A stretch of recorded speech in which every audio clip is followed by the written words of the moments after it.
আচ্ছা, আপনারা কি জিহাদি দেখতে এসেছেন না কোরআন শুনতে এসেছেন? কোরআন শুনতে এসেছেন। নিয়ত সহি করুন। যদি কোরআন শুনতে এসে থাকেন, সওয়াবও হবে, হুজুর দেখাও হবে। আর যদি শুধু হুজুর দেখার নিয়ত করে এসে থাকেন, তাহলে হুজুর দেখা হবে, কিন্তু কোরআন শোনার সওয়াব হবে না। এই জন্য আমরা নিয়ত করিনি। আমরা সবাই এসেছি কি শোনার জন্য? আচ্ছা বলুন, এই গ্রামে কি আর কোনো লোক বাড়িতে নেই? তাদের হইলটা কি? সবাইকে আল্লাহ সব জায়গাতে কবুল করে না। ওনারা গরুর গোশত খেয়ে মেহমান এসেছে বাড়ি, 17 বছরের আগের গল্প শুরু করেছে। আর ওই গল্প করতে করতে কখন হুজুরির মাহফিল শেষ হয়ে যাবে, ওনাদের কপালে এই মাহফিল নেই। কথা বলেন ঠিক না বেঠিক? বছরে কয়বার মাহফিল হয়? একবার।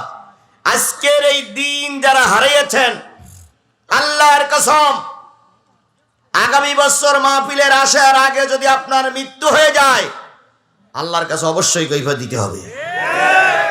ভোট হয়ে গেল কত তারিখ? 7ই জানুয়ারি। যারা ভোট দিতে যাননি, তারা যদি এখন যে ওই কেন্দ্রে যেয়ে যদি বলেন যে তোমরা কে কোথায় আছো, আমার ভোটটা নিয়ে নাও, জীবনেও কি আর নেওয়া সম্ভব?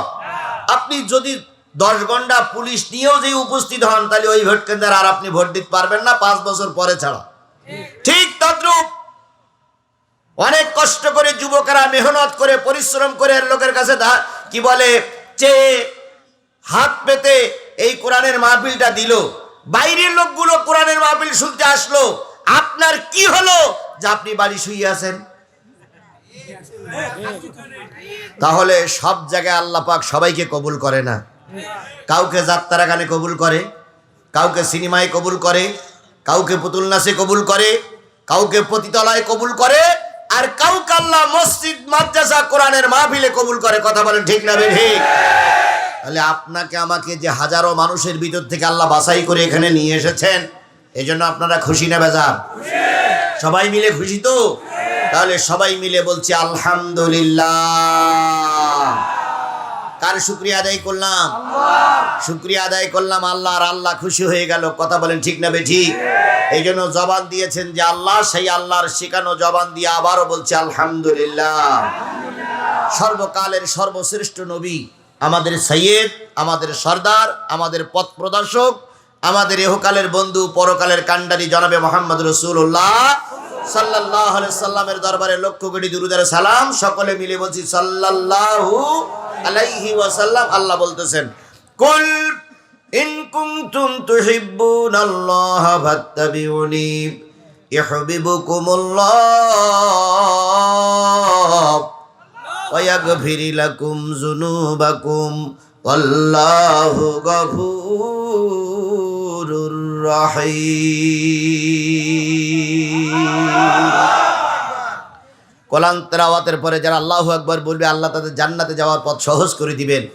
জোরে বলুন আল্লাহু আকবার।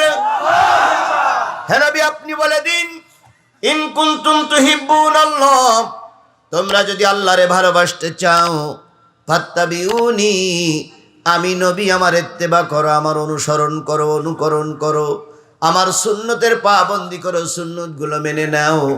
যদি আমার অনুসরণ করো, আমার অনুকরণ করো, আমার নিয়ম মেনে চলো, ইয়াগফির লাকুম যুনুবাকুম, আল্লাহ বলে দিল তোমাদের জীবনের সব গুনাহগুলো মাফ হয়ে যাবে। যুনুবাকুম, সব গুনাহ, সগীরা কবিরা জাহিরি বাতিনি, ছোট বড় গুনাহ বলিনি। আল্লাহ বললেন নবীর অনুসরণ করলে সব গুনাহ কি হয়ে যাবে? পৃথিবীতে কোন নেতার অনুসরণ করলে গুনাহ মাফ হবে এমন কোন হাদিস কোরআন আছে? না। জোরে বলেন আছে? না। একটা মাত্র দলিল পাওয়া যায়, নবীর অনুসরণ করলে সব গুনাহ কি হয়ে যাবে? মাফ হয়ে যাবে। আর আল্লাহ পাক দয়ালু রহমান, তিনি তোমাকে দয়া করে জান্নাত দিয়ে দেবে। কাহানুর মুসলমানেরা, বুকে হাত দিয়ে বলুন তো, নবীর ভালোবাসা আমাদের ভিতরে কম না বেশি? আরো যারা বলেন কম না বেশি? আমি তো বিশ্বাস করি না যে নবীর ভালোবাসা আমার দিলে বেশি। যদি তাই হতো, নবীর বিরুদ্ধে যখন রাজপথে মানুষ কথা বলে, আমার কিছু সন্তানেরা রাজপথে নামে, আর আমার দেশের পুলিশরা ওদের গুলি করে মারে। আমার দেশের যে সরকার আছে, এই সরকারের বাবা উনি ছিলেন আমাদের দেশের স্থপতি। কথা বলেন ঠিক না বেঠিক? প্রতিটা শিক্ষালয়ে, প্রতিটা বিদ্যাপীঠে আমাদের ওই নেতার ছবি টানানো আছে। কথা বলেন ঠিক না বেঠিক? ওই নেতার ছবি যদি বাংলাদেশের কোন গণ্যমান্য ব্যক্তি, হুজুর, মৌলবী, ওসি, ডিসি, এসপি, কেউ যদি ছবিটা টানায়, ছবি টানানো ছবি নিচে নামায়, তার বিরুদ্ধে রাষ্ট্রদ্রোহ মামলা হবে। কথা বলেন ঠিক না বেঠিক? ছবি অবমাননার দায়ে তাকে জেল খাটতে হবে, হয়তো তার জামিন হবে না। এটা আমার দেশের আইন, আমার দেশের নিয়ম। বলুন তো, মরহুম প্রেসিডেন্ট মুজিবুর রহমানের মর্যাদা বেশি না রসুলের মর্যাদা বেশি?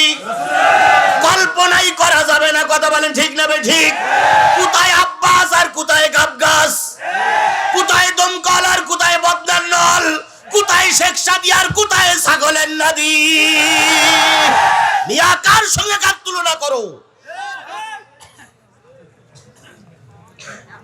সেই মুজিবুর রহমান, ওনার ছবি নিচে নামাই দিলে কি মামলা হবে? রাষ্ট্রদ্রোহী মামলা হবে, ছবি অবমানের দায়ে মামলা হবে। কারণ তিনি আমার দেশের সম্মানিত লোক, তাকে অপমান করা হয়েছে।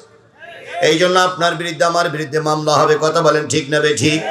তাহলে একজন নেতার ছবি নিচে নামাই দিলে মামলা হয়, অথচ রসুলকে রঙ্গিলা রসুল বলল, রসুলের বিরুদ্ধে মিছিল করলো, রসুলকে আজে বাজে ভাষায় গালিগালাজ দিল, তারা রাজপথে ঘুরে বেড়ায়, তাদের কেন গ্রেফতার করা হয় না?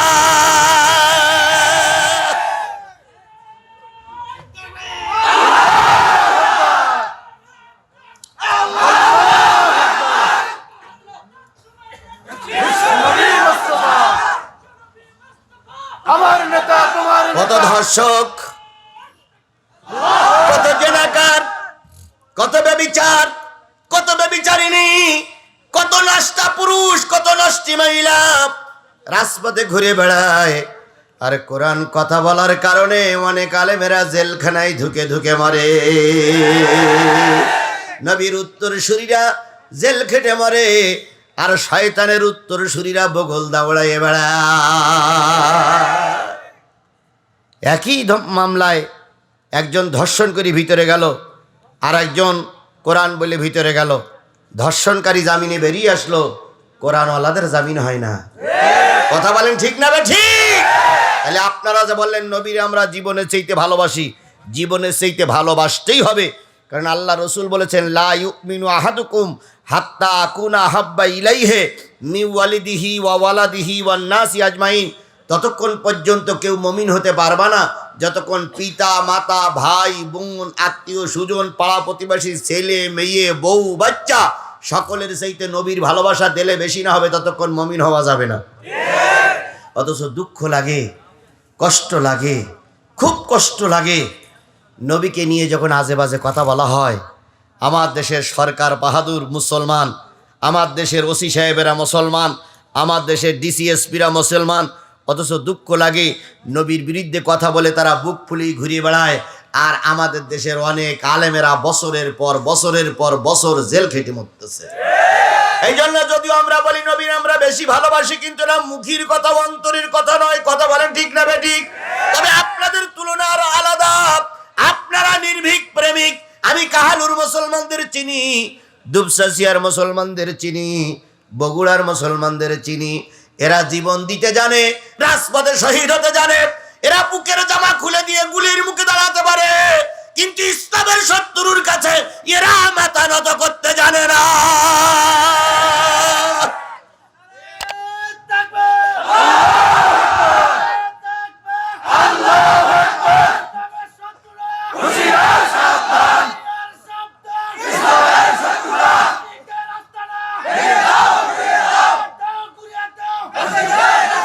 আমার ভাইরা,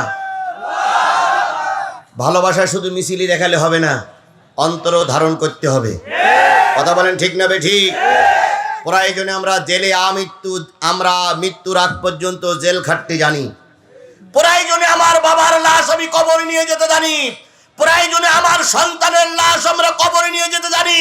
প্রয়োজনে ফাঁসির কাজটা ঝুলতে পারি, প্রয়োজনে আমি মৃত্যুবরণ করে আমার স্ত্রী বিধবা হতে পারে, কিন্তু কোরআনের শত্রু বাতিলের কাছে আমরা আতত করতে জানি না। এইটা যেন শুধু মুখের কথা না হয়, অন্তরের কথাও জানি এক হয়ে যায়। কথা বলে না, ঠিক না বে ঠিক? আল্লাহ আমাদের কবুল করুক, সকলে বলুন আমি।